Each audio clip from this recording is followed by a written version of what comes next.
Bismillahirrahmanirrahim. Alhamdulillahirabbil alamin. Arrahmanirrahim. Maliki yaumiddin. Iyyaka na'budu wa iyyaka nasta'in. Ihdinas siratal mustaqim. Siratal ladzina an'amta 'alaihim ghairil maghdubi 'alaihim waladdallin. Amin.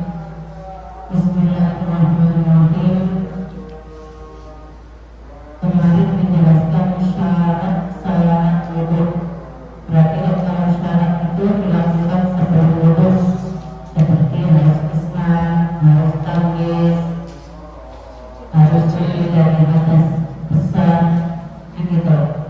Nah sekarang rukunnya itu apa saja? Berarti sesuatu yang harus dilakukan di dalam wudhu. Seandainya tidak dilakukan, berarti wudhunya tidak sah. Yang pertama yaitu niat saya untuk misalnya boleh, atau niat saya untuk menghilangkan hadas kecil waktu Allah Ta'ala bersamaan dengan membasuh muka. Jadi pas membasuh wajah, membasuh muka, hatinya harus niat. Gak boleh hatinya tolak-tolak kemana-mana, kemudian sekedar mengusap ke depan. Tapi ketika mengusap itu hatinya sambil niat mengatakan dalam hati, yaitu saya niat wudhu. Sampai benar harus seperti itu, ya. Kemudian yang kedua yaitu membasuh wajah. Batasan wajah untuk panjangnya yaitu dari tumbuhnya rambut. Berarti nggak boleh hanya sekedar di sini, nggak boleh. Harus dari tumbuhnya rambut, ya, sampai tumbuhnya rambut di atas dahi. Berarti ini bukan dahinya tapi di atasnya dahi, sampai ujung dagu. Sampai ujung dagu ini wajah. Wajah itu ujung dagu sampai tumbuhnya rambut sampai dagu. Kemudian untuk lebarnya dari telinga satu ke telinga yang lain. Nah, namun dalam basuhan wajah ini harus melebihi sedikit sampai bawah dagu agar seluruh wajah jelas terbasuh. Jadi jangan kepres, diumumkan ini ke bawah. Jadi kalau duduk di bawah ini, ya dilebihkan sedikit. Terus dari telinga harus kena, dari telinga sini ke telinga sini harus semuanya yang ada di dalam wajah ini harus terbasuh. Kalau di dalam wajah ini ada rambutnya harus terbasuh. Ada alis, berarti alisnya harus terbasuh. Ada andang-andang ya harus terbasuh. Semua yang ada di wajah ini termasuk yang wajib dibasuh. Kemudian yang ketiga membasuh tangan beserta dua sikut. Berarti sikutnya harus terbasuh, bukan sampai tapi bersamaan dengan sikutnya semuanya. Baik yang luar, yang sini, yang dalam semuanya harus terbasuh. Itu minimal. Ya. Kemudian yang keempat mengusap sebagian dari kepala atau rambut yang berada dalam batasan kepala. Boleh kulitnya, boleh rambutnya, asalkan rambut yang berada di batasan kepala. Batasan kepala ya gitu. Ya, bukan rambut yang panjang. Kalau rambut yang panjang nggak sah. Berarti harus berada di batasan kepala. Caranya membasuh tangan itu dimulai dengan di ujung jari, sebaiknya ujung jari, ya. Kemudian baru dilanjutkan sampai sikut, kemudian dilebihkan. Itu yang sunnah seperti itu. Mengusap sebagian dari kepala, yang lebih baik seluruhnya, lebih baik. Kalau perempuan satu arah ke belakang, atau minimal seperempat lah. Jangan sampai hanya sekitar walaupun sah. Ya, aman gini-gini itu sah, tapi lebih baik yang minim seperempat atau semuanya agar keluar dari khilaf. Karena menurut Imam Hanafi, Imam Maliki minimal itu seperempat dari wajah, dari kepala. Ya. Kemudian yang selanjutnya yaitu membasuh kedua kaki beserta dengan mata kaki. Jadi yang sunnah itu misalnya sampai berada di jalanan, berpergian, seperti berarti sering berpergian, itu kadang-kadang memang nggak ada airnya terbatas. Nah itu yang dibasuh cukup kabeh,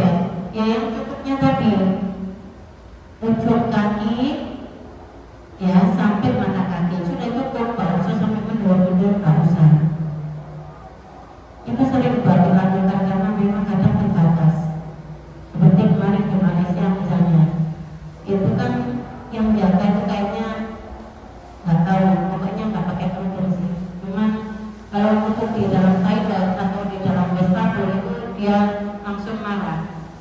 Akhirnya pindah kamar mandi juga seperti itu. Gak boleh untuk di sini, gak boleh. Padahal kita kan sholatnya di jalan. Jadi kan terpaksa di wastafel gitu. Nah, saya bilang saya cuci muka gitu. Akhirnya kakinya saya cuci di kamar mandi. Nah, itu paketnya ya sedikit gitu aja. Nggak usah berlebihan nanti. Karena airnya tidak disediakan untuk wudhu. Jadi terbatas. Itu minimal. Terakhir itu tertib. Berarti yang dibasuh itu hanya wajah, kedua tangan, kemudian kepala, pusat kepala, kemudian kaki. Yang pertama niat sama tertib, kan gitu. Yang lainnya bu sunnah, sampai mengusap telinga sunnah, berkumur sunnah. Tapi lakukan, jangan sampai ditinggalkan. Mencuci tangan sunnah, 3 kali basuhan sunnah, istinsaq sunnah. Karena apa? Karena Allah itu suka bersih. Kita dengan kebersihan, maka sebaiknya kita bersih. Dalam wudhu itu, kalau kita lakukan, itu sholat itu jadi nyaman, enak, gak tutup. Karena wudhunya sempurna, berkumur, bersih di hidung, bersih di telinga, semuanya dibersihkan sehingga seger, sehingga sholatnya enak. Kalau wudhunya terbatas, itu biasanya kurang nyaman. Gak ada kumur boleh nih. Kalau masih ada rasa, itu nanti gak boleh ditelan. Kalau ditelan batal seperti makan. Makanya kumur yang bersih. Kalau sampai pas puasa, sebelum sahur, sebelum anggap subuh, berkumur dengan air minum terakhir, biar nanti terakhir itu gak ada sisa. Ojo terakhir minum kopi atau minum teh, nanti kalau teh nanti masih ada sisa teh. Makanya terakhir setelah makan, minum apa, jajan, minum nasi, sampean kemudian sikat gigi. Kalau sudah selesai minum teh, minum kopi, semuanya sikat gigi. Setelah sikat gigi, baru diakhiri dengan minum air, maka tidak ada rasa. Terus sekarang apa saja yang digunakan di dalam wudhu? Sudah disebut banyak tadi, menggunakan siwak atau menggosok gigi. Nanti kalau ada siwak, ya gosok gigi. Niat saya siwakan. Kalau kamu ingin dapat pahala, ketika kamu menggosok gigi, niat saya menggunakan siwak ittiba, mengikuti Nabi Muhammad SAW. Kamu dapat pahala nanti. Dan sebagaimana di dalam hadis, rakatani bisiwakin khairun min sab'ina rakatin bighairi siwakin. 2 rakaat menggunakan siwak atau menggunakan sikat gigi yang kamu niati siwak tadi, itu jauh 70 kali lipat daripada sholat 2 rakaat. Jadi dikalikan 70. Kalau kamu ingin dapat pahala banyak, gak butuh sholat pimpin 70, gak butuh. Sampai sholat aja gitu tadi, menggunakan siwak misalnya. Ganjarannya ada. Sholat jamaah 27 rakaat derajat, 20 derajat, 27 derajat. Maka disiwakan jamaah di pondok kuwe gak kroso nyelengi akeh. Kalau gak di pondok males jamaah, males siwakan, males ngaji. Nah di sini kan enak. Makanya kita syukuri, kita termasuk yang kita juga Allah untuk bisa mondok. Alhamdulillah. Kemudian yang kedua yaitu membaca ta'awudz dan basmalah. Jadi sambil mencuci tangan kita membaca A'udzubillahi minasyaitonir rajim, Bismillahirrahmanirrahim. Membasuh kedua telapak tangan dulu. Barangkali tangan kita ini najis, sebelum wudhu disunahkan membasuh muka, membasuh tangan, membersihkan tangan dulu, kemudian baru berkumur. Berkumur yang itu 3 kali, kemudian baru istinsaq atau baru misalnya melakukan untuk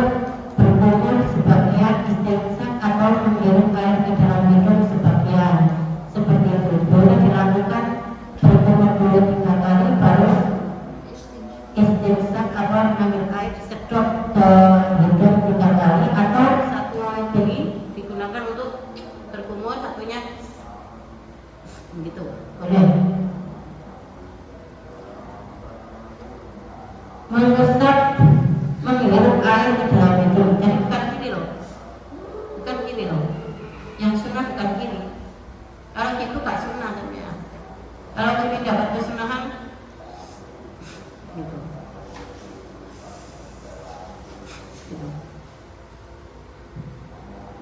Kemudian mengusap seluruh kepala sunnah, mengusap kedua telinga sunnah, menyela-nyelai kedua tangan dan kedua kaki waktu membasuh tangan sunnah, membasuh kaki diselang-selangi, nggak sekedar dibasuh tapi sambil digosok-gosok atau diselang-selangi, ini sunnah.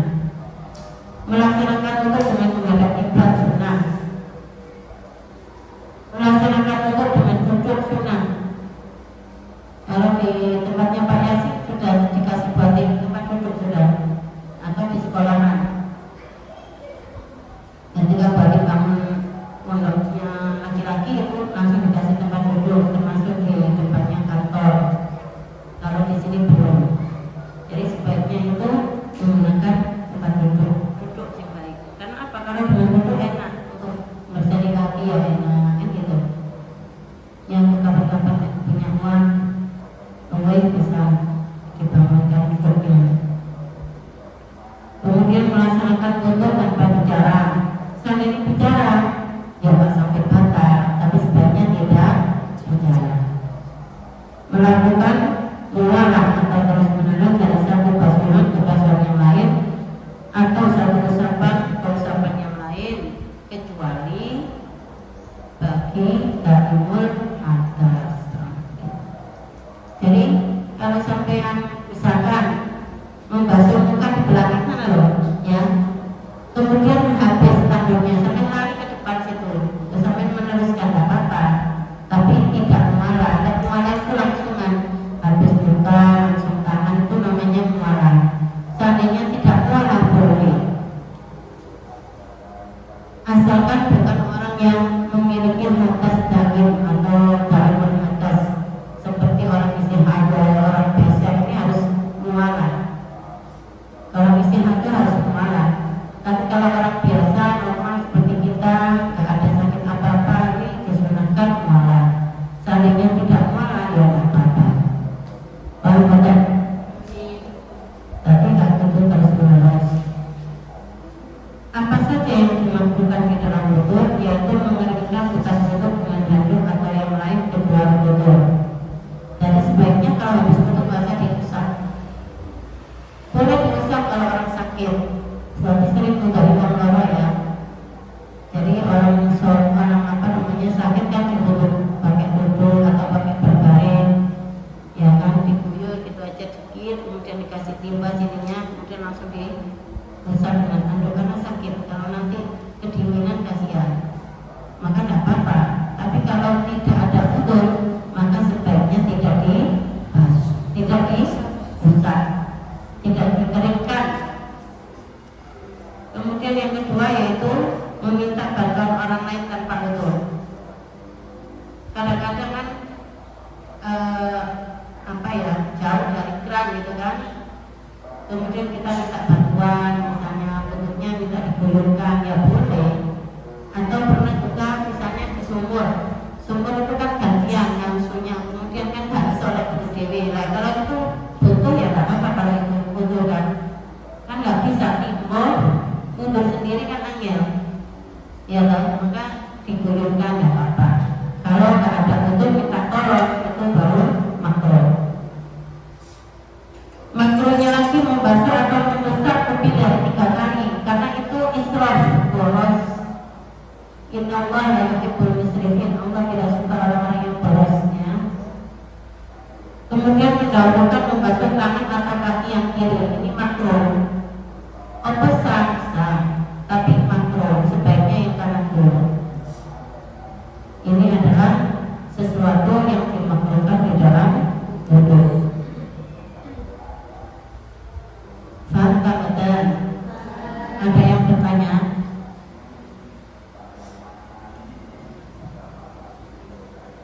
Ya, kira-kira seperti itu.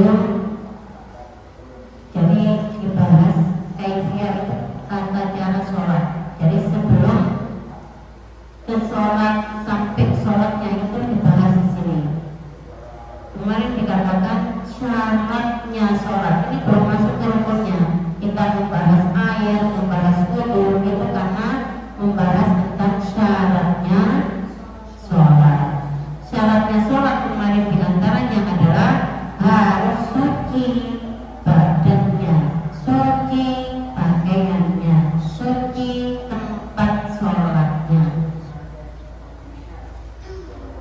nggak boleh asal sholat itu aja, harus suci. Kalau habis BAB harus dibersihkan dulu, habis pipis harus disucikan dulu, badannya suci, pakaiannya suci. Maksudnya badan, pakaian, tempat yang kita gunakan harus suci dari najis, baik najis itu najis berat, najis ringan maupun najis sedang, najis mutawasito maupun mubalaghah maupun pokok basah. Apa yang dimaksud dengan najis berat? Najis berat adalah najisnya jadi air liurnya anjing, ya, atau basah, terkena tangannya anjing basah atau salah satunya basah, maka tangan kita ini kalau kena ya, kalau kena itu najis, mubalaghah, najis berat. Maka cara membersihkan najis berat itu apa tak boleh sulit? Kena najis, ada orang yang bekerja memang kepeksa ya, terjadi misalnya di orang Cina misalnya ya, alhamdulillah dari semoga kita diselamatkan dari hal yang kurang baik ya. Misalnya ada orang Islam kerja di orang Cina kan ada, kemudian kok dia kena anjingnya ya, kena air liur anjingnya misalnya, maka gimana cara membasuhnya agar ini suci? Yaitu caranya adalah dengan menghilangkan terlebih dahulu keadaan najis, berarti rasa, bau, dan warnanya, lalu menggulirkan air 7 kali basuhan dan salah satunya harus dicampur dengan bubur. Misalnya tangan ini najis berat ya, kena air liur anjing ya misalnya ya, misalkan. Kemudian caranya bagaimana? Maka dibersihkan dulu. Kalau memang ini bau, maka diguyur sampai disapu sampai nggak bau. Maka ketika sudah tidak bau, ini masih dihitung 1 kali. Lalu dibasuh ke 10 diambil, 11 diambil, 15 baru bersih. Maka ini masih dihitung 1 kali. Paham betul? Setelah 1 kali, maka tambahkanlah menjadi 7, berarti tambahkan 6 kali lagi. Dan salah satunya harus dicampur dengan debu. Caranya gampang nih, kali sing gudeg ya loh. Kali yang gudeg itu mengandung debu bisa. Wis nyemplungan kali yang gosok-gosok di kali sudah. Terus 1, 2, 3, 4, 5, 6, 7 selesai. Lihat nih kali. Nah ini kalinya bening, yo nggak boleh harus campur debu. Berarti lagi tinggi mudah kali sing gudeg kayak kalinya banyak ya. Itu kan mengandung debu banyak itu, ya. Nah itu tanah liat, campuran tanah liat. Perlu diketahui bahwa ketika menghilangkan keadaan najis sampai hilang rasa, bau dan warnanya, walaupun berulang-ulang hanya terhitung 1 kali basuhan, sehingga masih harus menambah 6 kali basuhan lagi. Wallahu a'lam. Asyhadu an